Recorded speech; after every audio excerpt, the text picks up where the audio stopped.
Ah, the classic guitar strum sound effect. Remember when that was inescapable? Back in the mid-2000s, Guitar Hero was everywhere.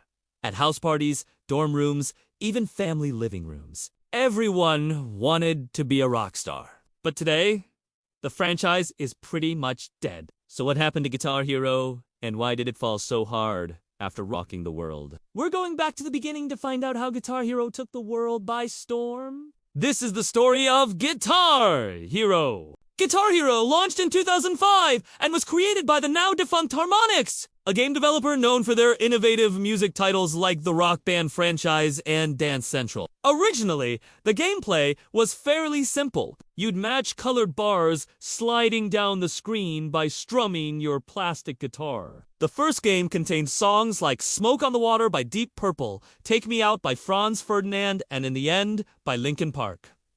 And if you've ever played Guitar Hero, you know the drill. Unlike most rhythm games, which had you tapping buttons in time with the beat, Guitar Hero simulated the action of playing an actual guitar, and that alone was enough to sell over 1 million copies in its first 2 months. A sequel, Guitar Hero 2, followed in 2006, introducing a new Star Power meter. Star Power was basically Guitar Hero's version of a combo meter. As you successfully hit notes, the meter would fill. Once filled, you could activate Star Power for a brief period, enabling flaming guitar, fret hands, speed-boosting highway backgrounds, and the ability to play solo. Guitar Hero 2 also included more famous tracks such as Through the Fire and Flames by Dragon Force and Rockstar by Nickelback. By the end of 2006, the game sold over 9 million units. But Guitar Hero really exploded in 2007 with the launch of Guitar Hero 3, Legends of Rock. Like previous games, it maintained the core gameplay loop,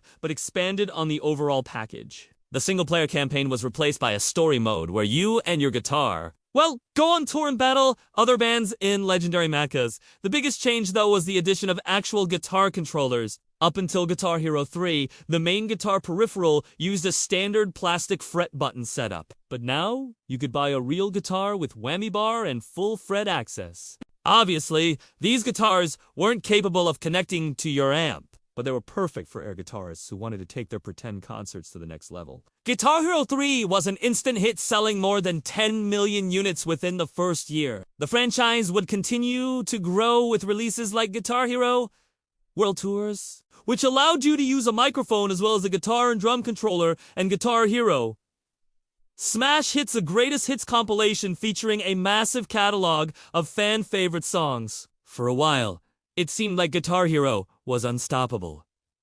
So how did it fall so hard? Well, like most things that see huge success, the Guitar Hero franchise was not without its flaws. And as time went on, those flaws became more and more apparent. So here are 3 reasons why Guitar Hero bit the big one. Our first reason is oversaturated. After the enormous success of the original Guitar Hero, Activision, the publisher behind the franchise, decided to double down. Every year, from 2006 to 2010, there was a brand new Guitar Hero release. On top of that, there were spin-off titles like Rock Band, which offered a similar experience with drums, vocals, and guitar. And as fun as these games may have been, the sheer number of releases made it tough for the audience to keep up. Not to mention, with so many games being released so frequently, it became hard for each title to stand out. Our second reason is bundles. When Guitar Hero exploded in popularity,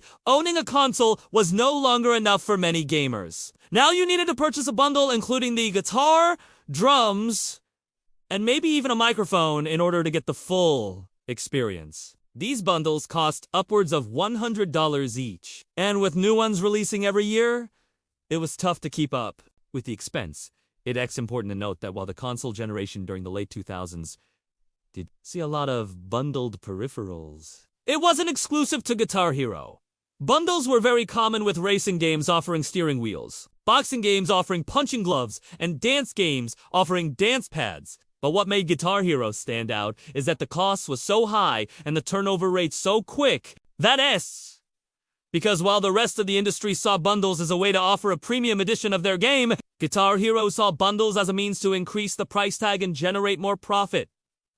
And our third reason is rhythm games. Prior to Guitar Hero, the dominant rhythm game on the market was Guitar Freaks and Drum Mania from Konami. But while Guitar Freaks and Drum Mania were popular in arcades, they weren't quite suited for home consoles. That all changed with the launch of Guitar Hero. But after Guitar Hero found success, the genre became crowded with games like Rock Band, Dance Central, and Just Dance.